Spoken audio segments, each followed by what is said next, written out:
যদি আপনার মনে হয় যে দেয়ালে পিঠ ঠেকে গেছে, কেউ কিছু করতে পারছে না আপনার জন্য, আপনি পরিপূর্ণ ইয়াকিনের সাথে, দৃঢ় বিশ্বাসের সাথে এই 4টা আমল নিয়মিত করবেন।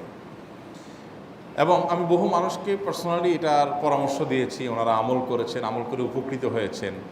এরকম বহু মানুষ আছেন, বৃদ্ধ মানুষ, বাবা ক্যান্সারে আক্রান্ত হয়েছেন অনেক দেরিতে, আল্লাহ তাআলা অলৌকিকভাবে সাহায্য করেছেন। হ্যাঁ, কখনো যদি আল্লাহ তাআলা এই আমলগুলো করার পরও আমার বিপদ দূর না করেন, তাহলে হয় আমার আমলের মধ্যে কোনো ত্রুটি ছিল, অথবা আমার এই বিপদ দূর না হওয়ার মধ্যে আমার জন্য কোনো কল্যাণ নিহিত ছিল। আল্লাহ তাআলা আমার দোয়া কবুল করে যে উপকার হতো তার চাইতে বেটার কিছু হয়তো আমাকে দিবেন, এই ইয়াকিন একজন ইমানদারের থাকবে। সে 4টা আমলের 1 নম্বর হলো ইস্তেগফারের আমল। ইস্তেগফার, আপনি ফেসে গেছেন কোনো জায়গায়, কোনো উপায় পাচ্ছেন না, আপনি ইস্তেগফার করতে থাকেন। আস্তাগফিরুল্লাহ ওয়া আতুবু ইলাইহি, আস্তাগফিরুল্লাহ ওয়া আতুবু ইলাইহি, আস্তাগফিরুল্লাহ ওয়া আতুবু ইলাইহি, আস্তাগফিরুল্লাহ, আস্তাগফিরুল্লাহ, আস্তাগফিরুল্লাহাল্লাযী লা ইলাহা ইল্লা হুয়াল হাইয়ুল কাইয়্যুম ওয়া আতুবু ইলাইহি ওয়া লা হাওলা ওয়া লা কুওয়াতা ইল্লা বিল্লাহ। اللهم أنت ربي لا إله إلا أنت خلقتني وأنا عبدك وأنا على عهدك ووعدك ما استطعت أعوذ بك من شر ما صنعت أبوء لك بنعمتك علي وأبوء لك بذنبي فاغفر لي فإنه لا يغفر الذنوب إلا أنت সাইয়্যিদুল ইস্তিগফার। এভাবে যে কোনো ইস্তিগফার করতে থাকেন, আপনি বেশি বেশি করে আল্লাহর কাছে ইস্তিগফার, ক্ষমা প্রার্থনা করতে থাকেন, খুব বেশি। আপনার 2 ঠোঁটে অনবরত আপনি চাইতে থাকেন আল্লাহর কাছে ক্ষমা। এই ইস্তেগফার সম্পর্কে নবী করিম সাল্লাল্লাহু আলাইহি ওয়াসাল্লাম বলেছেন, মাল্লাজিমাল ইস্তেগফার, যে ব্যক্তি ইস্তেগফারকে আঁকড়ে ধরবে, আঁকড়ে ধরা মানে কি, এটা ছাড়বে না, সে পড়তেই থাকবে অনবরত। টয়লেটে যাওয়ার সময়টা, ঘুমের সময়টা, খাওয়ার সময়টা বাদে, অবসর নামাজের সময়টা বাদে, বাকি সারাক্ষণ সে ইস্তেগফার পড়বে। এরকম যদি কেউ করে, আল্লাহ রাব্বুল আলামিন জাআলাল্লাহু লাহু মিন কুল্লি হাম্মিন ফারাজা ওয়া মিন কুল্লি যায়কিন মাখরাজা, সকল পেরেশানি থেকে, সকল টেনশন থেকে বের হওয়ার পথ আল্লাহ তাআলা অলৌকিকভাবে তার জন্য আবিষ্কার করে দিবেন। এবং আমি আমার জীবনে যেটা বলেছিলাম, বিস্তারিত বলতে চাই না, এরকম পরিস্থিতি আসছে যে চোখের সামনে কোনো আপাতত রক্ষার কোনো পথ আর খোলা নেই, এমন ভয়াবহ বিপদ। ইস্তেগফার করতে করতে এমনভাবে আল্লাহ তাআলা সাহায্য করেছেন যে এটা কল্পনা করলেও মনে হয় যে স্বপ্নের মতো। কিভাবে এখন এই লোক এই জায়গায় আসলো আমার সাহায্যের জন্য, এই লোক তো এটা আমি এই জায়গায় আসার কথা না, টিকুনি এসে হাজির হয়ে গেলেন এবং উপকারটা, আমার সমাধানটা হয়ে গেল সমস্যা। তো আলহামদুলিল্লাহ, বহুবার আমি পরীক্ষা করেছি, আর আমার পরীক্ষার 2 পয়সার দাম নাই। হাদিসে বলা আছে, গ্যারান্টি দেওয়া আছে, আমার পরীক্ষা করলেই কি না করলেই।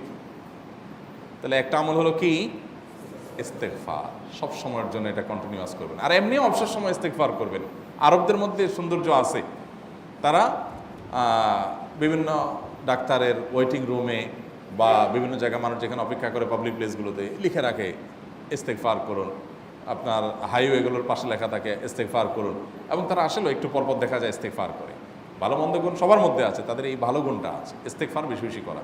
আমরা ইস্তেগফার সচরাচর এইভাবে অনবরত অবসর সময় করার অভ্যাস অনেকের মধ্যেই নাই। আমরা এটা চালু করবো ইনশাআল্লাহ। বিশেষ করে যখন কোনো সমস্যা হবে, তখন ইস্তেগফার চলতে থাকবে মুখে অনবরত। ধীরে ধীরে মহব্বতের সাথে নিজেকে, নিজের পাপ অপরাধগুলোর কথা স্মরণ করে আল্লাহর কাছে মাফ চাইতে থাকবো, পেরেশানি দূর হবে ইনশাআল্লাহ। 1 নাম্বার 2, দুরুদ।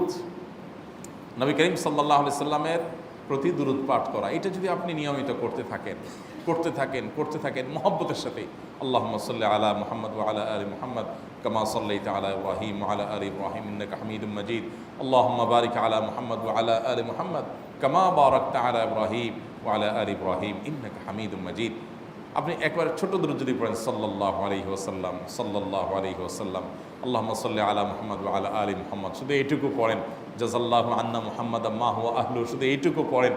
আপনি এভাবে যেই কোনো দুরূদ নবী করিম সাল্লাল্লাহু আলাইহি ওয়াসাল্লামের প্রতি যদি পড়েন এবং পড়তে থাকেন অনবরত, ইস্তেগফারের পাশাপাশি দুরূদের ক্ষেত্রে নবী করিম সাল্লাল্লাহু আলাইহি ওয়াসাল্লাম বলেছেন যে এইটা তোমার জন্য যথেষ্ট হয়ে যাবে। তুমি যদি আল্লাহর কাছে আর কোনো দোয়া করতে না পারো, শুধু দুরূদটা পড়ো, তোমার সব পেয়ে যাবে, কিচ্ছু লাগবে না।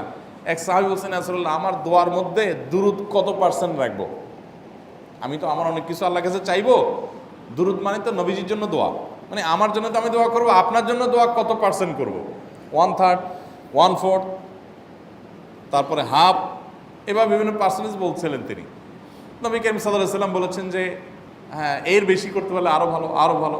তো ভদ্রলোক এর বেশি, ওই সাহাবী রাদিয়াল্লাহু তাআলা আনহু, তিনি এর বেশি বাড়াতে একটা পর্যায়ে বলছেন যে আমি সব দোয়া আপনার জন্য করি। নবী করিম সাল্লাল্লাহু আলাইহি ওয়াসাল্লাম বলেছেন, তাহলে তোমার আর কোনো দোয়াই করতে হবে না, এর মধ্যে সব দোয়া চলে আসবে। কারণ আপনি যদি বলেন আল্লাহ আপনার নবীর প্রতি আপনি রহমত নাজিল করেন, আপনার নবীর প্রতি আপনি শান্তি নাজিল করেন, আপনি যেটা দোয়া করেন, তো আল্লাহকে আল্লাহর নবীর প্রতি আপনি রহমত নাজিল করতে বললে আল্লাহ তাআলা আপনার প্রতি রহমত নাজিল করবেন কি করবেন না? আপনি কাউকে খুশি করতে চান, কার কাছ থেকে কিছু আদায় করতে চান, তার ছেলেটারে যদি হাদিয়া তোহফা দেন, আদর যত্ন করেন, তো বাই ডিফল্ট অটোমেটিকলি ওই লোকের সিম্পেথি আপনার দিকে আসবে কি আসবে না? চোখ বন্ধ করে আসবে। তো আল্লাহর নবীর জন্য যখন আপনি দোয়া করবেন তখন আল্লাহ তাআলা আপনার মধ্যে রহমত নাজিল করবেনই, এটা নবী সাল্লাল্লাহু আলাইহি ওয়াসাল্লামের ওয়াদা। যে কোনো পেরেশানি, তিনি আরো বলেছেন যদি কেউ দুরূদের আমল করে নিয়মিত, আল্লাহ রাব্বুল আলামিন তার সকল পেরেশানির জন্য যথেষ্ট করে দিবেন। এই আমলটাকে সবগুলো দূর করার জন্য যথেষ্ট হয়ে যাবে। এই দুরূদের আমলটা আমি দেখেছি সুবহানাল্লাহ গুলির মতো কাজ করে। আজকের ঘটনা, এক ভদ্রলোক সকালে একটা টেলিভিশন চ্যানেলে, বেসরকারি চ্যানেলে প্রোগ্রাম শেষ করে নামছিলাম লিফটে, তো উপস্থাপক উনি বলছিলেন যে ভাই মানে দুরূদের আমল পড়ে আমি কিছুদিন আগে একটা ইয়াতে মানে এমন একটা অবস্থা যে এইটা থেকে বের হওয়ার কোনো পথ আর নাই, শুরু করলাম দুরূদ অনবরত, এরপরে আল্লাহ তাআলা আমাকে এমনভাবে উদ্ধার করলেন আমি কল্পনা করতে পারিনি। আলহামদুলিল্লাহ এই আমলগুলো করে অনেক ভাইরা আমাকে অভিজ্ঞতা জানাইছেন যে আলহামদুলিল্লাহ তাদের অভিজ্ঞতা হলো কি। হ্যাঁ, ওই যে বললাম কখনো যদি আল্লাহ তাআলা আপনার দোয়া কবুল না করেন তাহলে হয় আমার ত্রুটি আছে, আর না হলে আমার জন্য আল্লাহ তাআলা এর চেয়ে বেটার কিছু রেখেছেন, আমি সেই ইয়াকিন রাখবো ইনশাআল্লাহ বিইذنিল্লাহ। আর এই দোয়াতে সমাধান হবেই হবে, সে বিশ্বাস থাকতে হবে। নবী করিম সাল্লাল্লাহু আলাইহি ওয়াসাল্লাম বলেছেন, হাদিসে কুদসিতে আল্লাহ বলেছেন আনা ইনদাযান্নি আবদি বি, বান্দা আমার প্রতি যেমন ধারণা করে আমি তেমন আচরণ করি। আপনি যদি চিন্তা করেন করে দেখি হয় কি না, দেখি ট্রাই করি, তাহলে ওই আল্লাহ তাআলা বলবেন ঠিক আছে দেখতে থাক। আপনি যদি ইয়াকিন করেন যে না নবী করিম সাল্লাল্লাহু আলাইহি ওয়াসাল্লাম যে বলেছেন অতএব সেটা হবেই, আর আল্লাহ রাব্বুল আলামিনের কাছে আমি ওইভাবেই চাবো যে আল্লাহ দিবেনই, আমি নিয়েই ছাড়বো, ইনশাআল্লাহ গুলি মিস হতে পারে, আপনার দোয়া মিস হবে না। ওই ইয়াকিন, ওই ঈমান আমার মধ্যে আনতে হবে, চেষ্টা করবো তো ইনশাআল্লাহ। তাহলে দুইটা আমল হলো, ইস্তেগফার আর দুরূদ। 3 নম্বর আরেকটা আমল হলো দোয়া ইউনুস। দোয়া ইউনুস, লা ইলাহা ইল্লা আনত সুবহানাক ইন্নী কুনতু মিনাজ জালিমিন। বেশি বেশি পড়তে থাকবেন, যখন বিপদে পড়বেন ইস্তেগফার আর দুরূদ পড়বেন সবচেয়ে বেশি, আর মাঝে মধ্যে দোয়া ইউনুস, লা ইলাহা ইল্লা আনত সুবহানাকা ইন্নী কুনতু মিনাজ জালিমিন। আল্লাহ সুবহানাহু ওয়া তাআলা কোরআনে কারিমে এই দোয়ার পরে বলেছেন ওয়াকাযালিকা নুনজিল মুমিনিন। এই দোয়া পাঠ করার মাধ্যমে ইউনুস আলাইহিস সালামকে পৃথিবীর ইতিহাসের সবচেয়ে অলৌকিক ঘটনা, সকল সায়েন্স, সকল আপনার বিজ্ঞানের তত্ত্ব সবগুলোকে আপনার সবগুলোর বিপরীতে বা সবগুলোকে আপনার ভুল প্রমাণ করে দিয়ে ওই জায়গাটার জন্য আল্লাহ তাআলা ইউনুস আলাইহিসকে মাছের পেটে ঢোকার পর সেখান থেকে আবার জীবিত রেখে বের করেছেন। অক্সিজেন অভাবে সেখানে এমনি মারা যাওয়ার কথা, আরও নানা কারণে মারা যাওয়ার কথা, তাই না? কিন্তু আল্লাহ তাআলা তাকে রক্ষা করেছেন, কারণ উনি ওই বিপদে পড়ার পর থেকে এইটা পড়তেছিলেন, লা ইলাহা ইল্লা আনতা সুবহানাকা ইন্নী কুনতু মিনাজ জালিমিন। তো আল্লাহ তাআলা কোরআনে বলেছেন এটা ইউনুস, তার নবী ইউনুস আলাইহিস সালামকে আল্লাহ তাআলা এটার মাধ্যমে রক্ষা করেছেন, সেটা তার জন্য খাস না, এটা তার জন্য স্পেশাল না, বরং আল্লাহ বলেছেন ওয়াকাযালিকা নুনজিল মুমিনিন, এটা দিয়ে আমি তাকে রক্ষা করেছি, একইভাবে ঈমানদারদেরকেও এইটার মাধ্যমে রক্ষা করব। এটা বড় অস্ত্র পেয়ে গেলাম। দোয়া ইউনুস বেশি বেশি পড়বো ইনশাআল্লাহ, লা ইলাহা ইল্লা আনতা সুবহানাকা ইন্নী।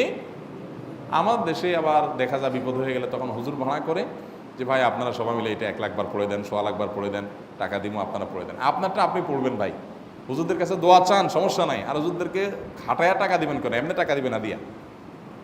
আর এই দোয়া নিজে নিজে করতে থাকবেন। ইউনুস আলাইহিস সালাম ওই সময় কি লোক ঠিক করছিলেন যে ভাই আপনারা সবাই দোয়া ইউনুস পড়েন, আমি গেলাম, আমি মাছের পেটে গেলাম, আপনারা বসেন সবাই দোয়া ইউনুস পড়া দেবেন, করছেন উনি? ওনারটা উনি করছেন, তো আপনারটা আপনি শুরু করবেন, দোয়া ইউনুস না। 4 নম্বর আমল হলো ইয়া যাল জালালি ওয়াল ইকরাম, এটা বিশেষ করে পাঠ করবেন। নবী করিম সাল্লাল্লাহু আলাইহি ওয়াসাল্লাম বলেছেন আলিজু বিয়া যাল জালালি ওয়াল ইকরাম, ইয়া যাল জালালি ওয়াল ইকরাম এইটাকে তোমরা আঁকড়ে ধরবে। ইয়া যাল জালালি ওয়াল ইকরামের মানে কি? এটা আল্লাহকে ডাকা, আর কিছু না। এবং হাদিসে বর্ণিত দোয়া, এটা মাসনুন দোয়া।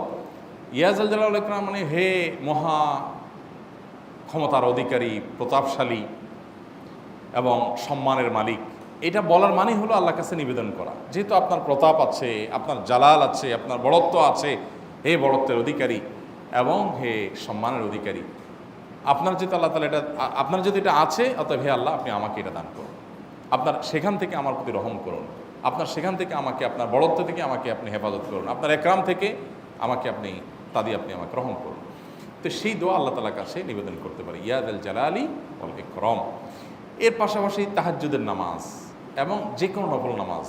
কারণ নবী সাল্লাল্লাহু আলাইহি সাল্লাম ইজা হাজাবাহু আমরুন সাল্লা, নবীজি সাল্লাল্লাহু আলাইহি সাল্লামের কোনো পেরেশানি শুরু হলে আগে ওযু করে 2 রাকাত নামাজ পড়তেন, ওযু করে 2 রাকাত নামাজ পড়তেন।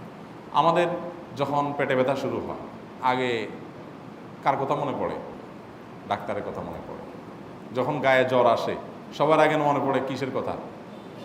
নাপা, নাপা, ঠিক না? জ্বর আসছে গায়ে, সবার আগে আমরা কি চিন্তা করি? নাপা। নাপা আপনি চিন্তা করেন, খান, নিষেধ না তো, ওষুধ গ্রহণ করা সুন্নত। নবী সাল্লাল্লাহু আলাইহি সাল্লাম নির্দেশ করেছেন ওষুধ সেবন করতে, আপনি করেন, ভালো কথা। কিন্তু ইমানদার সব কিছুর আগে ব্যথা আসছে, তাহলে ব্যথার জন্য একটা ওষুধ দোয়া শিখেছেন, দোয়াটা আগে করবে, পাশাপাশি ওইটা করবে। এলো ইমানদারের কাজ। আমরা আজকাল ইমান থেকে অনেক দূরে সরে গেছি। আল্লাহ আমাদের সেই ইয়াকিন দান করুন। তাহাজ্জুদের সময় দোয়া, অনেক বেশি দোয়া কবুল হয়। তাহলে 4টা আমল ইনশাআল্লাহ আপনাকে এই ভয়াবহ বিপদ থেকে উদ্ধার করার জন্য সাহায্য করবে ইনশাআল্লাহ। সে ইয়াকিন নিয়ে করবেন। সেই সাথে as-সাদকা তারদুল বালা, দান সাদকা করা, অন্যান্য যে আমলগুলো আছে টুকটাক সেগুলোর সাথে সাথে চালানো। বাকি এই 4টাকে বেসিক্যালি একটু জোরভাবে করতে